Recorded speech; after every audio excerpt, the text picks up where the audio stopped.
Bonjour très chers amis les cancers et soyez le bienvenu sur ma chaîne Intuition des Sérines et j'espère que vous êtes bien. Allez, c'est parti. Il y a une fréquence particulière qui appartient aux personnes qui ont accédé à une véritable abondance. Une fréquence qu'on ne peut pas imiter. Une fréquence qui ne s'achète pas avec un compte en banque déjà rempli. Une fréquence qui s'installe d'abord à l'intérieur et qui ensuite, et seulement ensuite, attire l'extérieur correspondant. Cette fréquence, tu es en train de l'acquérir. Pas par hasard, pas par chance, par l'aboutissement d'un travail intérieur que tu as mené souvent, sans même réaliser que tu le menais. Et c'est cette fréquence qui va transformer ton rapport à la richesse de manière durable et profonde. La notion de millionnaire dont je veux te parler dépasse largement le simple chiffre sur un relevé bancaire. Devenir millionnaire au sens véritable, c'est entrer dans une posture intérieure où tu disposes d'une telle abondance de toutes choses précieuses que les manques anciens deviennent impensables. Abondance financière, oui, mais aussi abondance de temps, abondance de relations nourrissantes, abondance d'inspiration créatrice, abondance de moments de paix profonde, abondance d'opportunités qui se présentent plus vite que tu ne peux les saisir. Cette multidimensionnalité de la richesse est ce qui distingue les personnes vraiment abondantes de celles qui ont seulement de l'argent. Et toi, tu es appelé à la véritable abondance, pas à sa version appauvrie. Le choc dont parle le titre n'est pas un choc négatif. C'est l'effet de surprise que produit, sur ton entourage et même sur toi-même, la rapidité avec laquelle ta réalité va commencer à changer une fois que la fréquence d'abondance est solidement installée. Les gens autour de toi vont remarquer quelque chose. Pas forcément des changements matériels visibles dans les premières semaines. Plutôt un changement dans ta présence. Une assurance nouvelle. Une légèreté qui contraste avec les périodes plus tendues qu'ils t'avaient connues.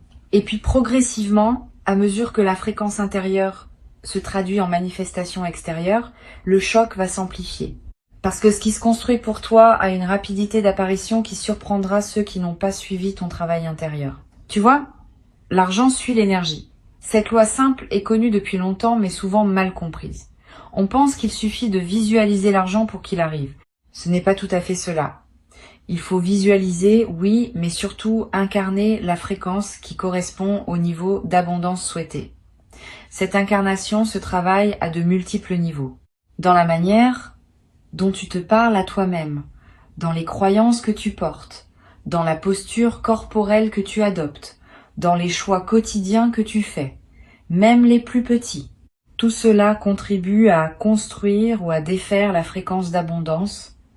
Et toi, sans toujours t'en rendre compte, tu as construit cette fréquence pas à pas au fil des derniers temps. Maintenant, elle est suffisamment solide pour produire des résultats tangibles. Ici, sur Intuition des Sirènes, je veux te parler de ce qui distingue ceux qui passent à un autre niveau de prospérité de ceux qui restent toute leur vie au même niveau. Ce n'est pas l'intelligence, c'est pas la chance, c'est pas le talent, c'est la disposition intérieure à recevoir.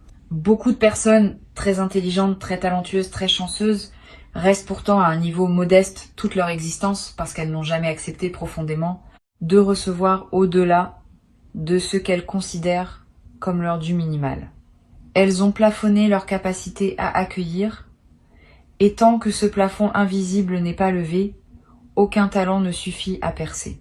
Toi, tu es en train de lever ce plafond. C'est cela le travail réel qui s'opère. La levée de ce plafond intérieur est l'événement le plus important qui puisse t'arriver dans ta relation à l'argent. Bien plus important qu'un coup de chance ponctuel. Parce que un coup de chance, sans lever de plafond, se dissipe rapidement. L'argent gagné inopinément retourne d'où il est venu. C'est ce qui explique pourquoi tant de personnes qui gagnent à des loteries se retrouvent quelques années plus tard dans une situation financière pire qu'avant. Elles n'avaient pas levé leur plafond intérieur. L'univers leur a donné, mais elles n'ont pas pu garder. Toi, tu fais le travail dans le bon ordre. Tu lèves le plafond d'abord.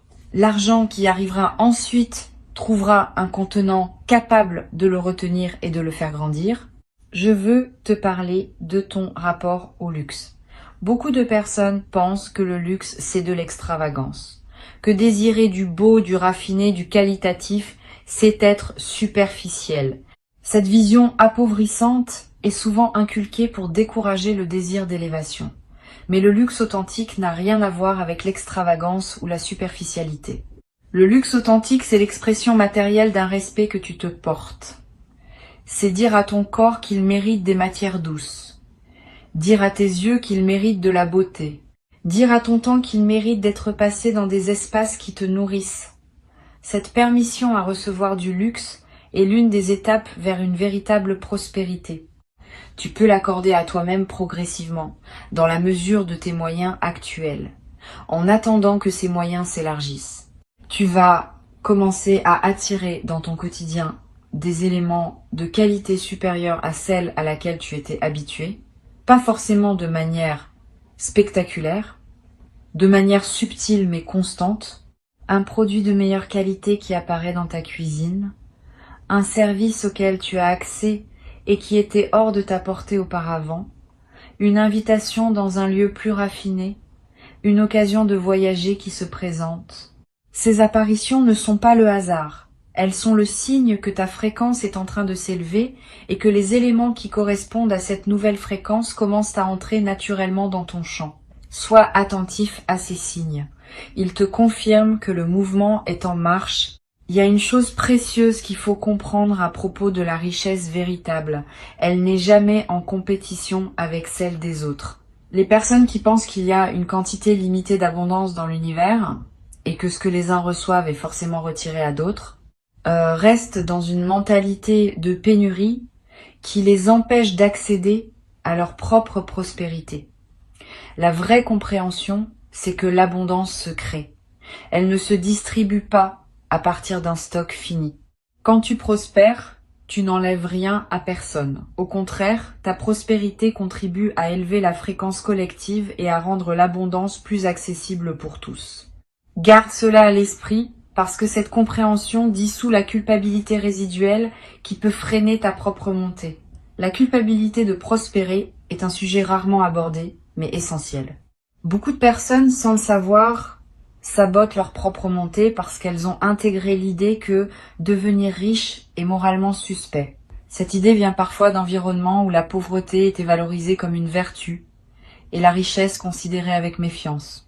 Si tu portes des traces de cette programmation, tu vas peu ressentir des résistances intérieures à mesure que ta prospérité augmente. Ces résistances peuvent prendre des formes étonnantes. Autosabotage discret, dépenses absurdes au moment où tu commences à accumuler, décisions qui ramènent ta situation à un niveau familier, sois attentif à ces dynamiques, elles ne sont pas ennemies.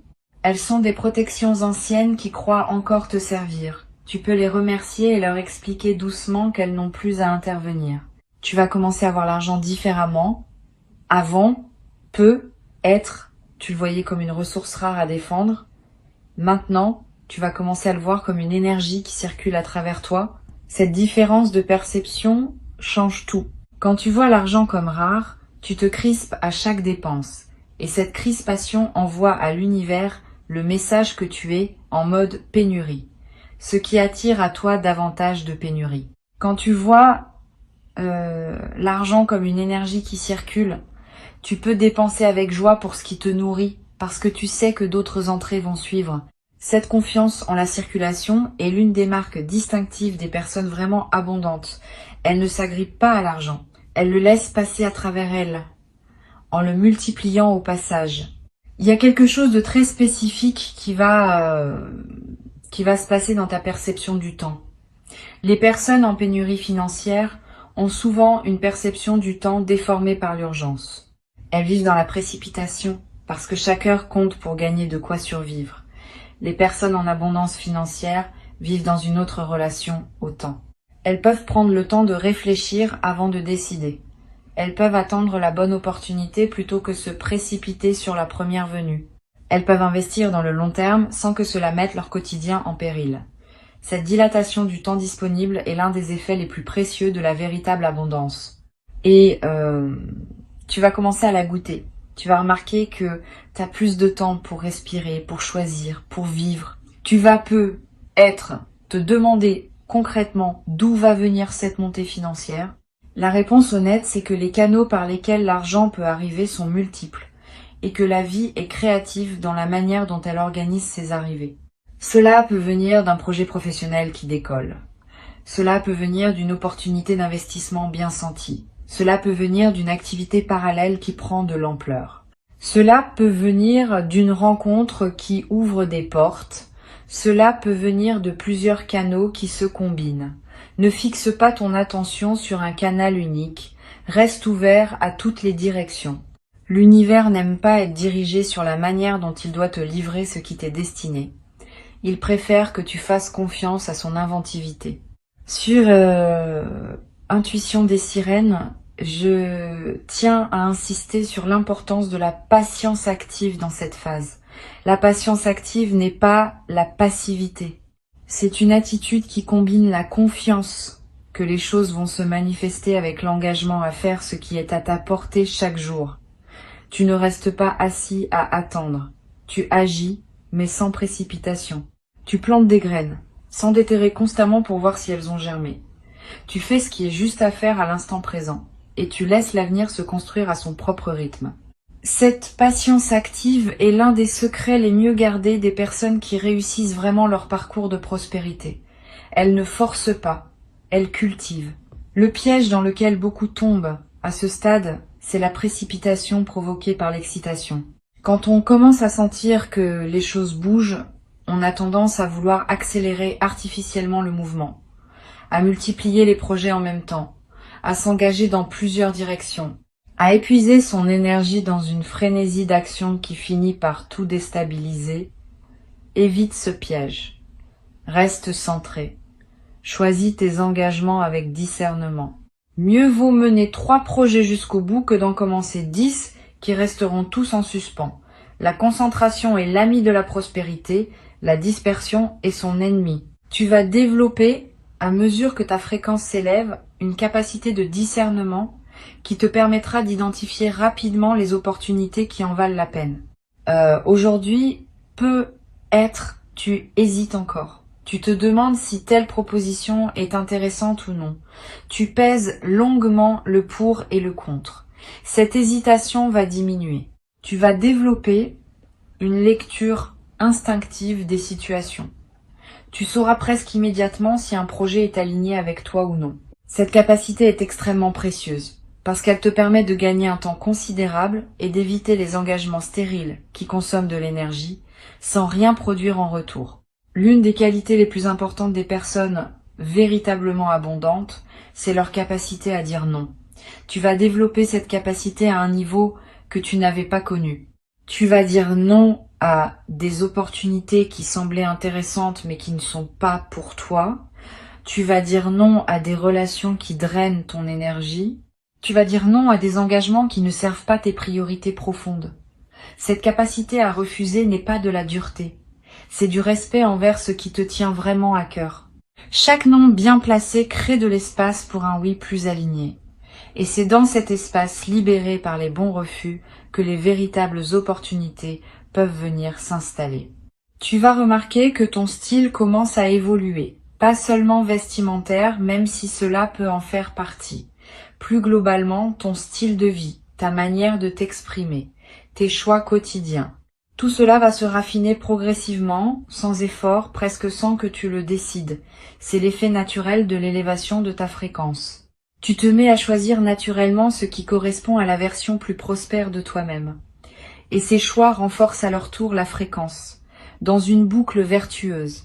Plus tu agis comme une personne abondante, plus tu deviens une personne abondante, et plus l'abondance se manifeste dans ton extérieur. Il y a un sujet délicat qu'il faut aborder, la relation à ceux qui n'évoluent pas au même rythme que toi. À mesure que tu prospères, certaines personnes de ton entourage vont avoir des réactions diverses. Certaines vont se réjouir sincèrement et même s'inspirer de ton exemple. D'autres vont avoir plus de mal.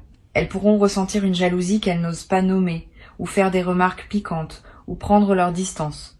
Ne le prends pas personnellement. Ces réactions ne disent rien de toi. Elles disent quelque chose de leur propre rapport à l'abondance, continue ton chemin sans culpabilité. Tu n'as pas à freiner ton ascension pour ne pas heurter ceux qui sont restés en bas.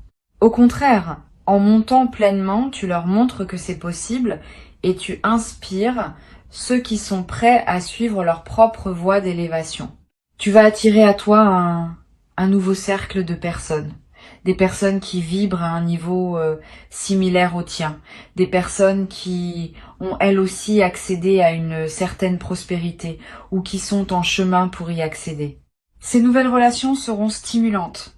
Elles t'apporteront des perspectives, des opportunités, des inspirations que tes anciennes relations ne pouvaient pas t'apporter. Ce n'est pas un jugement sur tes anciennes relations, c'est simplement que chaque niveau de fréquence attire des relations correspondantes. Tu n'as pas à abandonner tes amis anciens si la connexion reste réelle. Mais tu vas naturellement compléter ton cercle avec des présences qui correspondent à qui tu deviens. Quelque chose va se passer dans ta posture corporelle elle-même. C'est observable. Les personnes qui accèdent à une véritable prospérité se tiennent différemment. Elles occupent l'espace différemment. Pas avec arrogance, avec aisance. Tu vas remarquer que tu te tiens plus droit, sans avoir à y penser. Que tu prends ta place dans une pièce sans te faire petit. Que tu parles avec un débit plus posé, parce que tu n'as plus l'urgence de prouver quoi que ce soit. Ces transformations physiques sont à la fois la conséquence et le renforcement de ton élévation intérieure. Le corps suit la conscience et la conscience suit le corps. C'est une boucle dans les deux sens. Tu vas commencer à apprécier des plaisirs simples avec une intensité nouvelle. C'est l'un des paradoxes intéressants de la véritable abondance. Plus on devient abondant, plus on goûte profondément les choses simples. Le café du matin devient un moment précieux. La promenade dans un parc devient un luxe.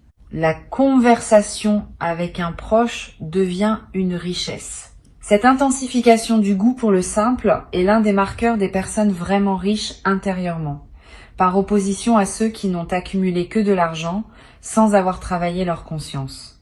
Tu fais le travail dans le bon sens. Tu vas devenir riche en goût autant qu'en moyens. Sur Intuition des sirènes, j'observe régulièrement que les personnes qui réussissent à transformer durablement leur situation financière partagent une caractéristique commune. Elles ont fait la paix avec leur passé financier, tous les épisodes de manque, toutes les erreurs commises avec l'argent, tous les regrets, tous les moments où elles ont accepté moins que ce qu'elles méritaient. Tout cela a été relâché, pardonné, intégré comme partie d'un parcours. Sans cette paix avec le passé, le futur peine à se construire, parce que les blessures non guéries du passé continuent à émettre des signaux de pénurie qui contredisent les nouvelles intentions de prospérité. Fais ce travail de paix. Pardonne-toi. Pardonne aux situations. Libère-toi de ce qui t'attache encore à des regrets financiers anciens. Cet acte de libération crée la marge nécessaire pour que la prospérité nouvelle puisse vraiment s'installer. Il existe un mode opératoire des personnes vraiment abondantes que tu vas adopter naturellement.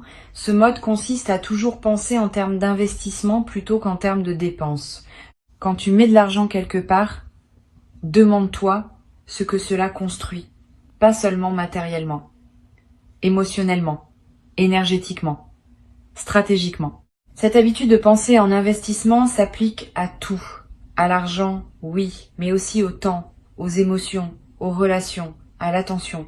Tout ce que tu places quelque part construit quelque chose. Choisir consciemment où tu investis devient l'une des habitudes les plus puissantes pour générer une prospérité durable. Tu vas développer un rapport plus joyeux à la générosité. La générosité, vue depuis la pénurie, est un sacrifice. On donne, mais avec un pincement au cœur. Vue depuis l'abondance, la générosité devient un plaisir.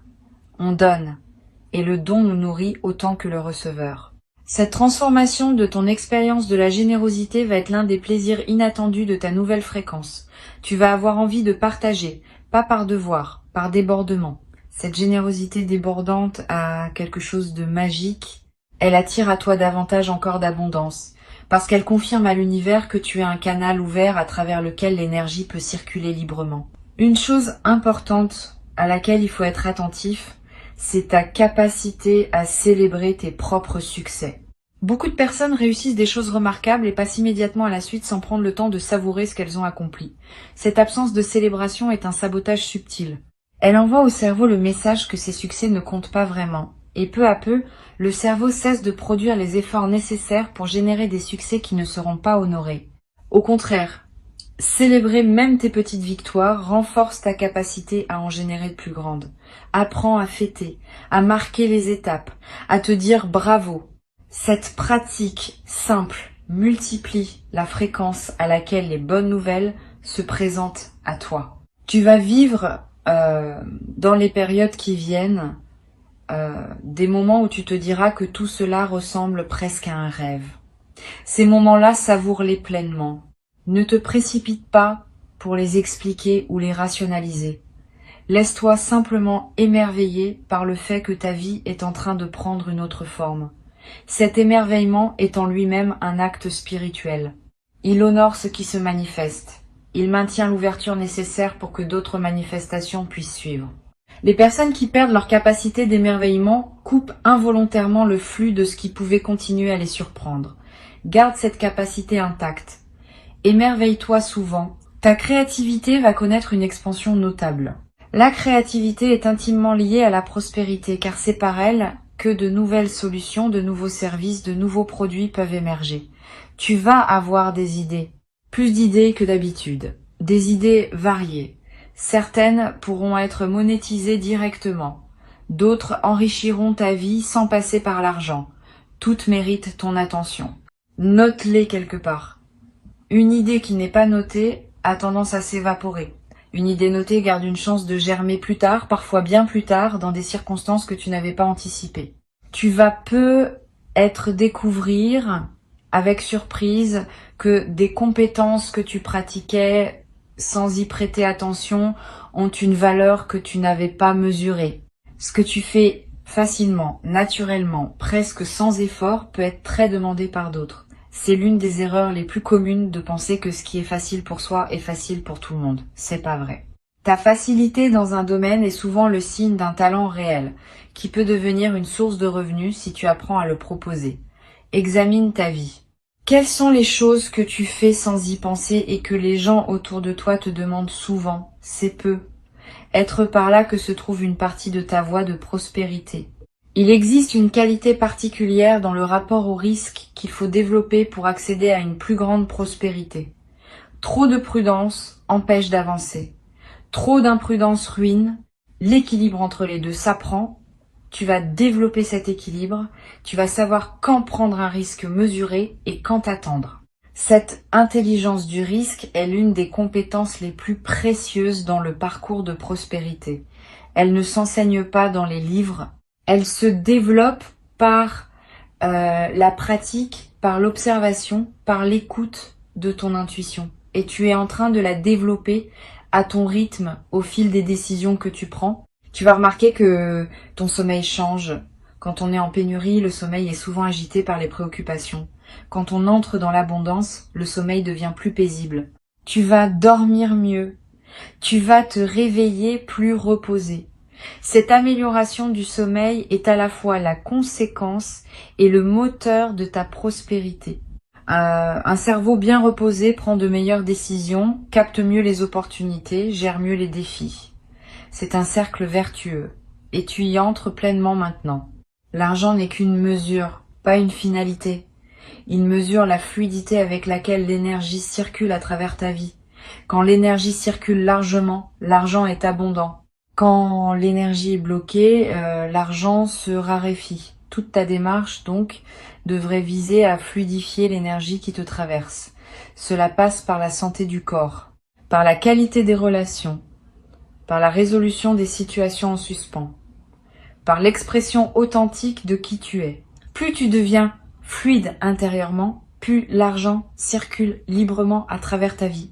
Cette compréhension globale de la prospérité est ce qui distingue les approches superficielles des approches qui produisent des transformations durables.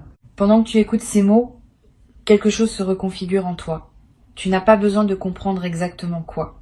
Tu peux simplement faire confiance au processus. Ta fréquence intérieure est en train de s'accorder à une réalité plus abondante.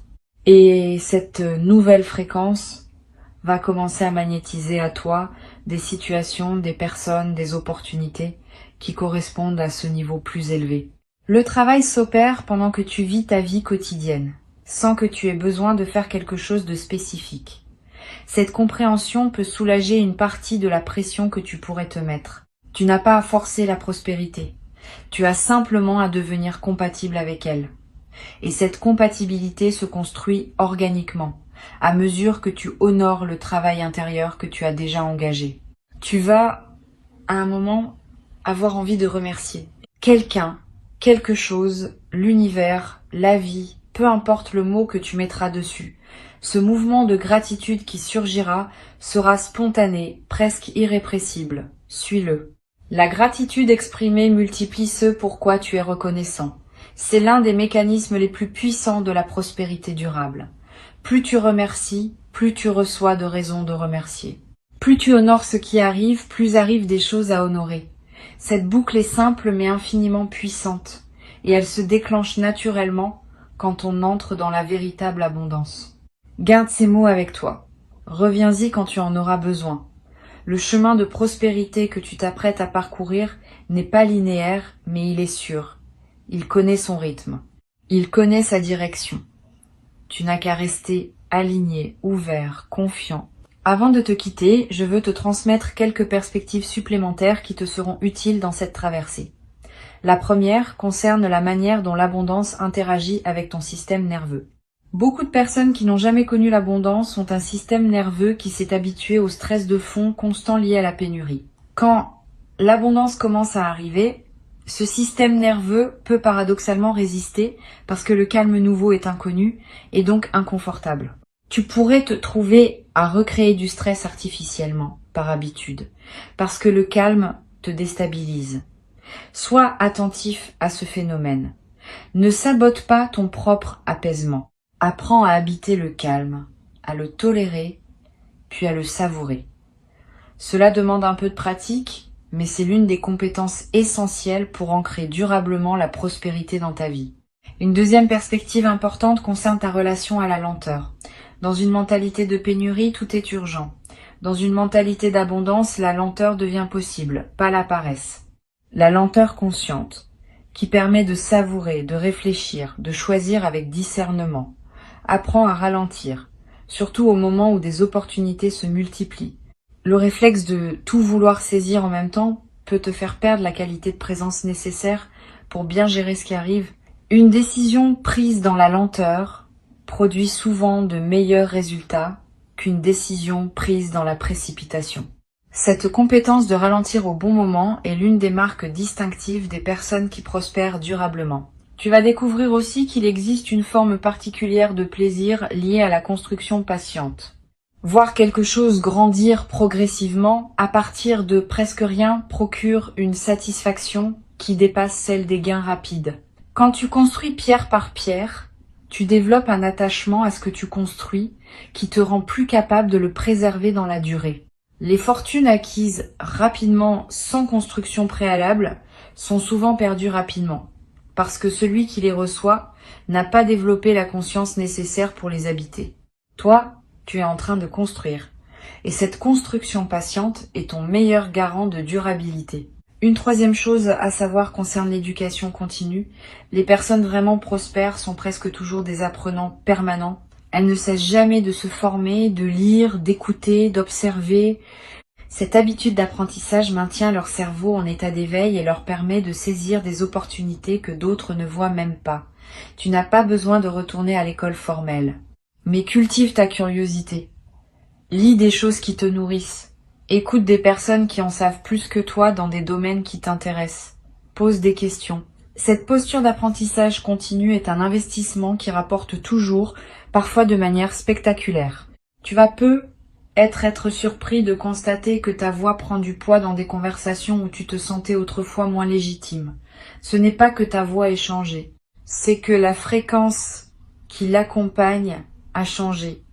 Les gens écoutent différemment ceux qui parlent depuis l'abondance. Pas parce que ce qu'ils disent est plus vrai, mais parce que la posture intérieure transparaît dans la voix et qu'une posture solide inspire l'écoute. Tu vas remarquer cela dans des réunions, dans des négociations, dans des conversations de groupe. Tu vas avoir l'impression que tu as entendu avec plus d'attention. Ce n'est pas une illusion, c'est l'effet réel de ta nouvelle fréquence. Il existe une qualité de relation à l'argent qui s'apprend en l'observant chez les personnes qui le maîtrisent vraiment. Si tu as la chance de connaître ou de pouvoir observer des personnes qui ont une relation saine et abondante à l'argent, fais-le. Pas pour les imiter superficiellement, mais pour absorber par osmose leur manière d'être avec l'argent.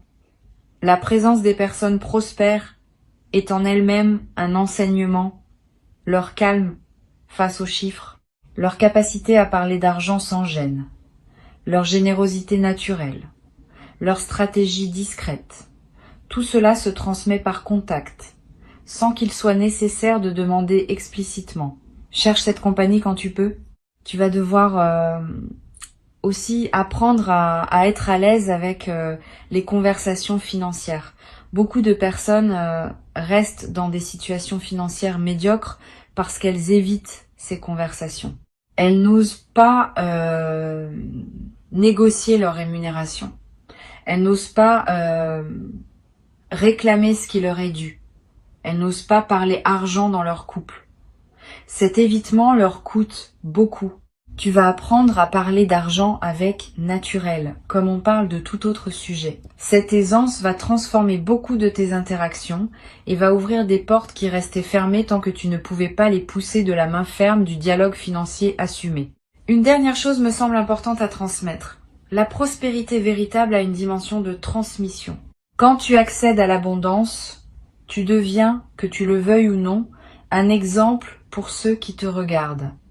Ce que tu fais de ta prospérité enseigne autant que ce que tu en dis. Si tu deviens prospère et que tu restes humain, généreux, présent, accessible, tu enseignes que la prospérité ne déshumanise pas. Si tu deviens prospère et que tu te coupes des autres, tu enseignes le contraire. Sois conscient de cette dimension. Tu n'as pas à porter cette responsabilité comme un fardeau, mais à l'habiter avec dignité. Ta prospérité bien vécue contribue à élever la perception collective autour de la richesse. Et cette élévation collective rend la prospérité plus accessible pour d'autres après toi. Et un jour, dans pas si longtemps, tu regarderas en arrière et tu verras à quelle vitesse les choses ont basculé. Tu te diras que tout cela semblait pourtant impossible il y a peu. Et tu sauras que cette transformation a été le fruit d'un travail intérieur qui ne demandait qu'à porter ses fruits et qui les porte maintenant pleinement. Bienvenue dans la version plus abondante de ta vie. Elle t'attendait depuis longtemps